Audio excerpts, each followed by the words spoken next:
헤어진 지 얼마나 됐나요? 한 달? 세 달? 아니면 벌써 1년이 넘었나요? 어느 날 밤 그 사람 이름이 화면에 떴을 때 심장이 먼저 반응했던 적 있으실 거예요.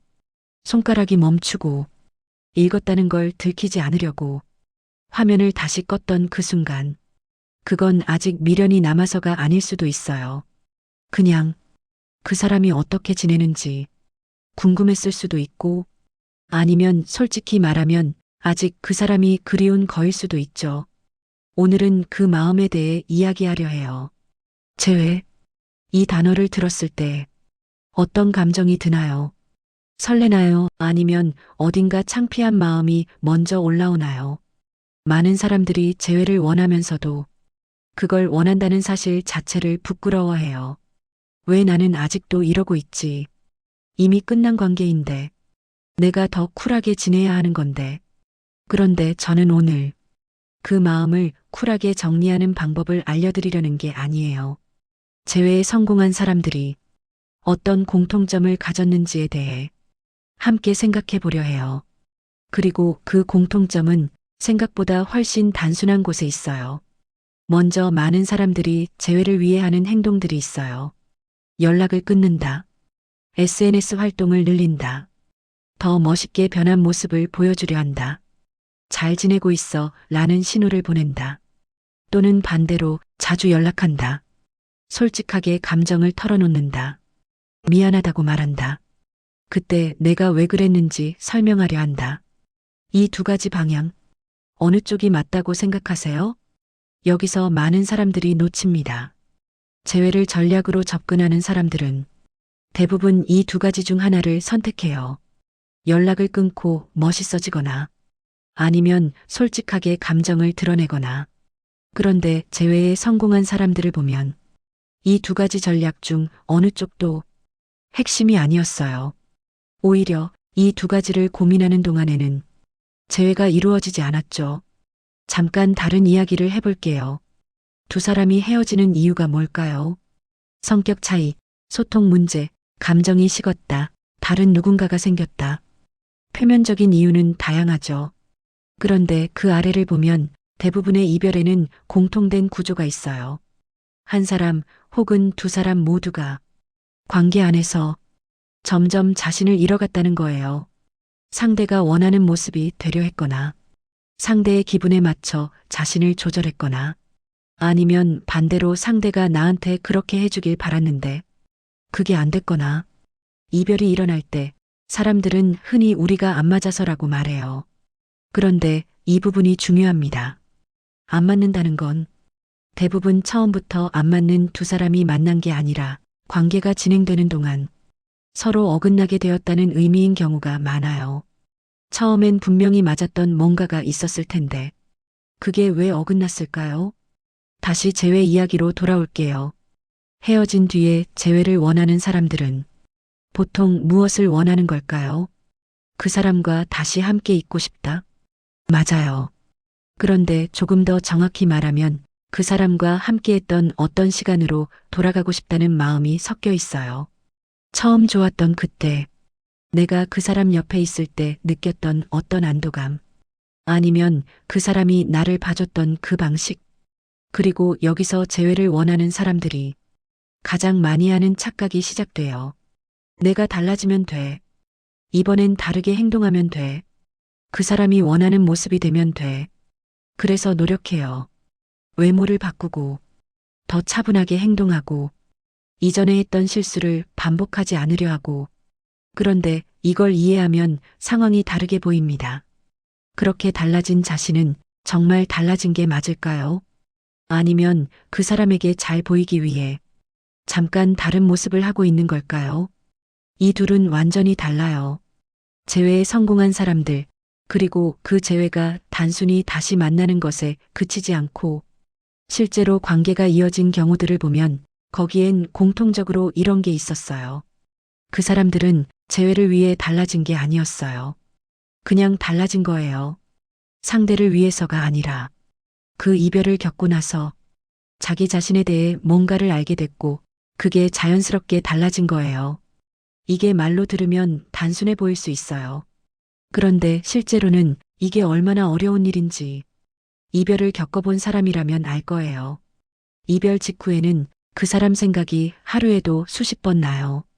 어떤 날은 그 사람이 보고 싶고, 어떤 날은 화가 나고, 어떤 날은 내가 뭘 잘못한 건지 계속 돌이켜보게 되고, 그 과정이 너무 고통스럽다 보니 빨리 그걸 끝내고 싶어지는 거예요.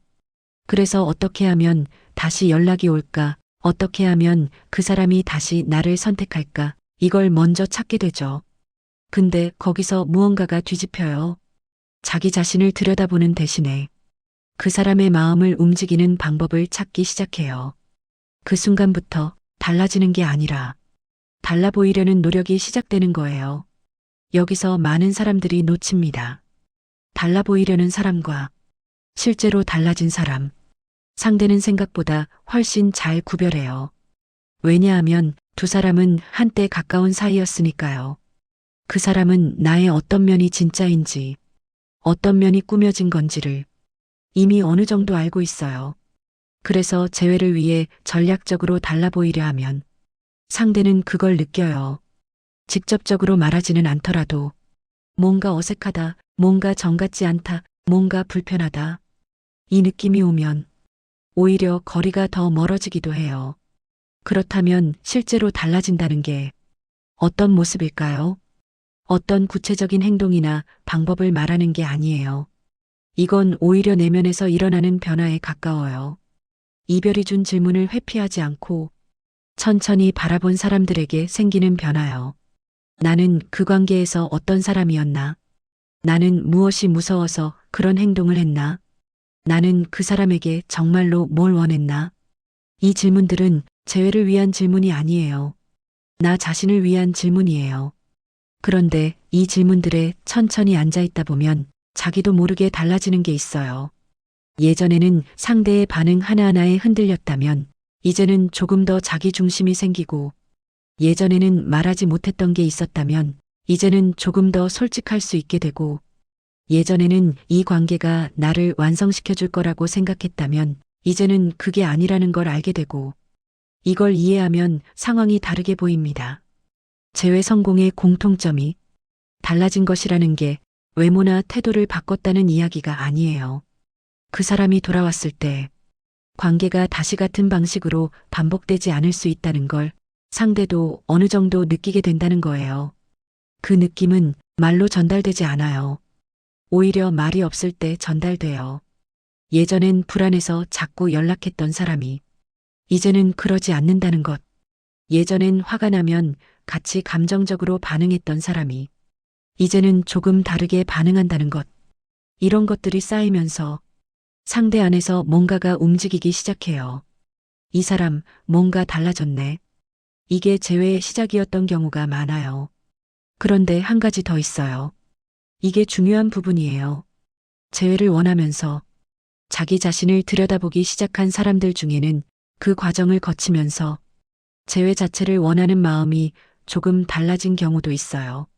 여전히 그 사람이 그립기는 하지만 꼭 다시 만나야만 한다는 절박함이 조금 달라진다는 거예요. 그리고 이상하게도 그 마음이 달라졌을 때 오히려 연락이 오는 경우가 있어요. 이걸 어떻게 설명해야 할까요? 절박함이 사라진다고 해서 그 사람을 원하지 않게 된 게 아니에요. 다만 그 사람 없이도 자기 자신이 무너지지 않게 됐다는 거예요. 그리고 그 상태의 사람은 만났을 때 뭔가 다른 공기를 가지고 있어요. 관계를 필요로 하는 것과 관계를 원하는 것은 실제로 굉장히 달라요. 오늘 이야기를 정리하면서 제가 결론을 드리려는 게 아니에요.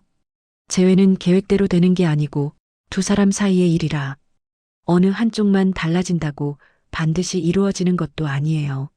그리고 때로는 재회가 이루어지지 않는 게 더 나은 경우도 있다는 것도 알고 있어요. 다만 오늘 이 이야기에서 하나만 가져가신다면 재회를 원하는 그 마음을 부끄러워할 필요는 없다는 거예요. 그리고 그 마음이 있다면 그 마음을 상대에게 향하기 전에 잠깐 자기 자신 쪽으로 먼저 돌려보는 것. 그게 전략이어서가 아니라 어차피 그 과정이 빠지면 재회가 되든 안 되든 같은 자리를 맴돌게 될 가능성이 높기 때문이에요. 마지막으로 하나만 물어볼게요. 그 이별 이후로 당신은 그 사람에 대해 얼마나 많이 생각했나요? 그리고 자기 자신에 대해서는